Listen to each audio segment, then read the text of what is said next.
Hey all, good afternoon. Hope you all are doing good. So we are here with the Russian Revolution, NCERT Class 9th History Chapter 2nd. हम शुरू करने जा रहे हैं Russian revolution. इसके बारे में हमने इससे पहले हमने रेडिकल्स, कंजर्वेटिव्स और लिबरल्स के बारे में पढ़ा। आज हम रशियन रेवोल्यूशन को पढ़ने वाले हैं। शुरू करते हैं।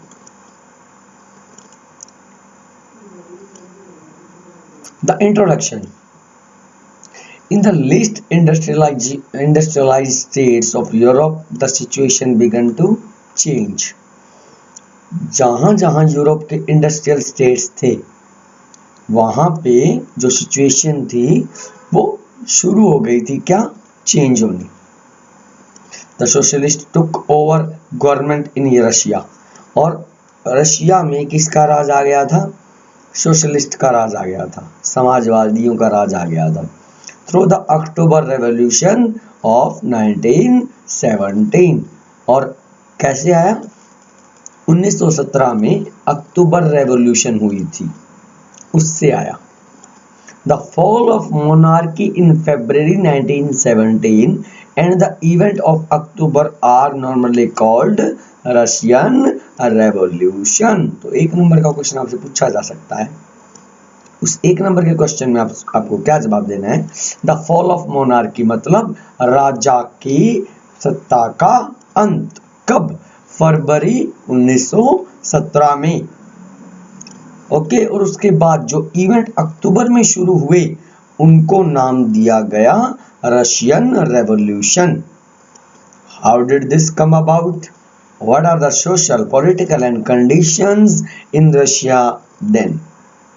Let us find out. Find करते हैं इन चीजों को।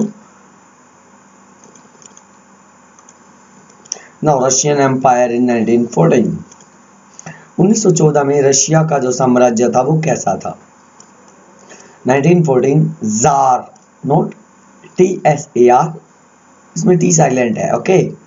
सो जार बोला जाएगा। Tsar Nicholas second ruled Russia and its empire. 1914 में जार निकोलस जो द्वितीय था वो रशिया और उसके साम्राज्य पर राज करता था। ठीक है। Russian empire included the current day. अब उस टाइम पे रशिया जो था वो क्या क्या था? Finland, Latvia, Lithuania, Estonia, parts of Poland, Ukraine, Belarus, ये सब थे। It stretched to Pacific and comprised today's central Asian state. उस टाइम पे ये पैसिफिक तक फैला हुआ था और जो मध्य एशिया के देश थे उन तक पहुंच गया था। Georgia, Armenia, Azerbaijan were also under the empire. Georgia, Armenia, Azerbaijan भी इस एम्पायर के अंडर थे। The majority was Russian Orthodox Christianity. वहां पे सबसे ज्यादा जो लोग थे वो ऑर्थोडॉक्स मतलब पुरानी विचारधारा के क्रिश्चियन लोग थे, ईसाई लोग थे। The Russian empire also included Catholics, Protestants, Muslims and Buddhist. ये दूसरी जातियों के लोग भी वहां थे। तो काफी बड़ी कम्युनिटी जो थी वो जार के अंडर थी, जार निकोलस के अंडर थी। This is tsar Nicholas second, okay. Tsar Nicholas second की ये पिक्चर है। नाउ इकोनॉमी एंड सोसाइटी के बारे में बात करते हैं उसकी। जार निकोलस के टाइम पे रशिया की जो इकोनॉमी, जो सोसाइटी थी वो कैसी थी? In 20th century majority of Russia's people were agriculturist.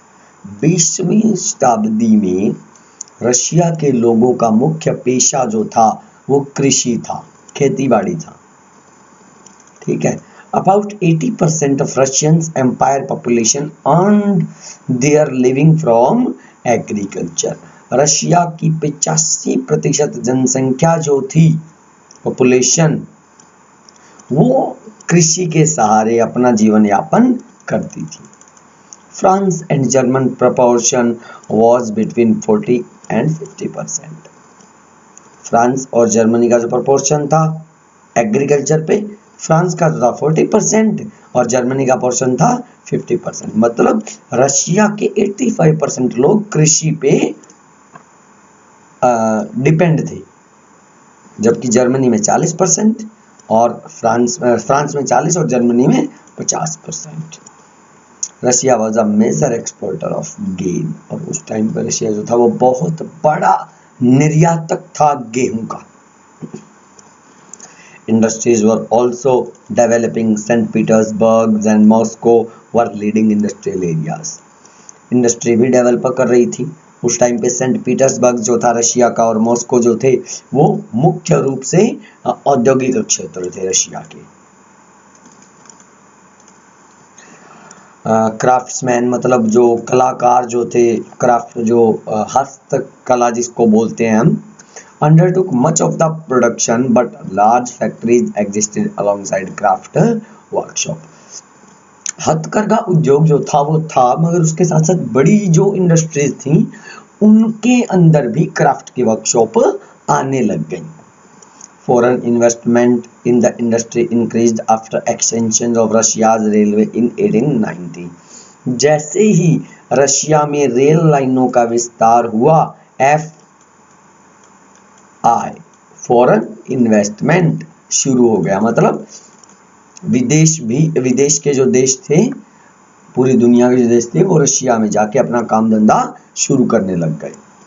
Coal and steel output were increased. कोयला और जो स्टील थी उसकी जो आउटपुट थी वो बढ़ गई, वो रेज हो गई, ठीक है, वो बढ़ी थी। उसके बाद by the 1900 in some areas factory workers and craftsmen were almost equal in the number। 1900 जो ईयर था उसमें फैक्ट्री वर्कर्स और क्राफ्टमैन जो हथकरघा उद्योग के लोग थे वो लगभग बराबर थे। Most industries was private property of industrialist. आज भी यही है, ठीक है। रशिया के अंदर एक दिक्कत है, वो मैं बता देता हूँ आपको। उस टाइम पे भी प्राइवेट प्रॉपर्टी लोगों के पास मतलब इंडिविजुअली होती थी, आज भी है। रशिया की 35% वेल्थ, 35% धन जो है वो आज भी प्राइवेट हाथों में, प्राइवेट प्रॉपर्टी है, लोगों ने जमा करके रखा है अपने पास, जबकि बाकी सारे देश के पास 65% वेल्थ में का बंटवारा है। 35% जो धन है वो उन लोगों के पास है जिन्होंने जमा करके रखा है अपना खुद का, ठीक है। Government surprised large factories to ensure minimum wages and limit hour of work। Government ने सुपरवाइज कर दिया क्या, बड़ी इंडस्ट्रीज के अंदर कम तनख्वाह और कम ही घंटे काम के। The working time of the craft unit was sometimes more compared with factories। जो क्राफ्ट का वर्क था वो फैक्ट्रीज के वर्कर्स के साथ कंपेयर किया जाता। Accommodation varied to different workers.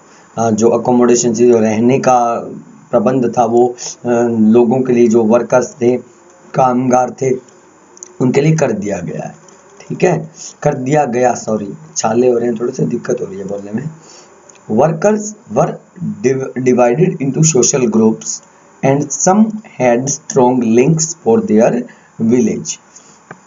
Workers जो थे वो सोशल ग्रुप्स में डिवाइड थे, मतलब एथनिक आप कह सकते हो इसको, कम्युनिटी बेस्ड आप कह सकते हो, और अपने गांव से बड़े ही क्लोजली लिंक से जुड़े हुए थे वो, ओके। शेयर्ड वर्क कल्चर, अब इसके बारे में हम बात नेक्स्ट वीडियो में करेंगे।